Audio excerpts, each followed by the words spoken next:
And I'm going to start with you. What are your hits for the week?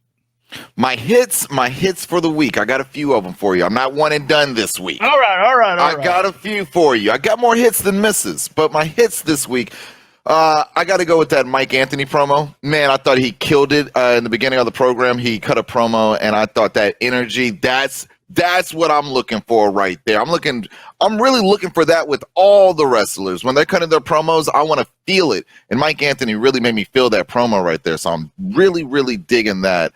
Also, the Chris Rex, the king of POW, if you will, went against Van Vicious. I thought that match was a hit. I thought that entire match was a hit. Last week you were talking about seeing more of the bigger guys against more of the bigger guys. I thought that was a match where we saw two big guys go at it, show athleticism and power, and a little bit of foul play as well. The royal family up to schemes and whatnot, but I thought that interaction was great as well. We saw the strength of the royal family, what they can do as a faction. Last week we also talked about production.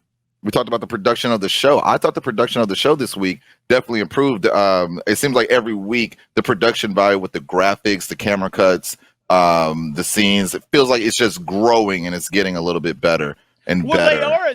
They're looking at what doesn't, when you put it out and you're working on something over and over, you kind of get tunnel vision. And I mean, Dustin hadn't said anything about this, but he puts together the show. You look at the show, I've put together a few books, and you just keep looking at the thing over and over until it's done. And then you look at it again and you go, man, I could have did this. I could have did that. I should have done this. And that's what they're doing. All right, my hits. I love it. We got interviews again.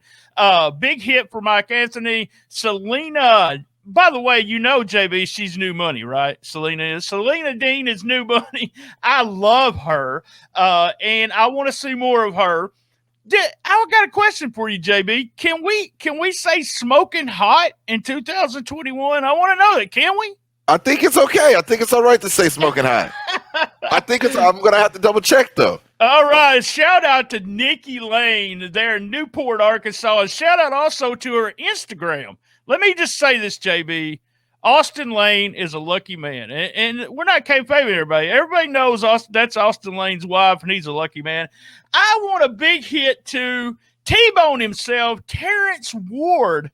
Now, Nikki, my guy, when he was interviewing Nikki, he did the old Lance Russell trick. So Nikki's standing there talking, and then he says, well, what do you think about, and then what are you going to do here? And are you saying this? And I was like patting him on the back and saying, good job. And we also got an angle backstage. And I'm going to talk about all of that here in a couple seconds. But we got the angle with Dreadhead Kev. And if you look at the notes of this episode, we have had him on the show. And we also got one of the hits for me. And I'm 12 years old, okay? I just want you to know that, JB, when I say this. This is 12-year-old BT here. Maria said boobs. Dustin said it too, but he's not supposed to. That's right, but Maria said boob. A boob slap is what I think she said. Fun stuff from Maria and Dustin.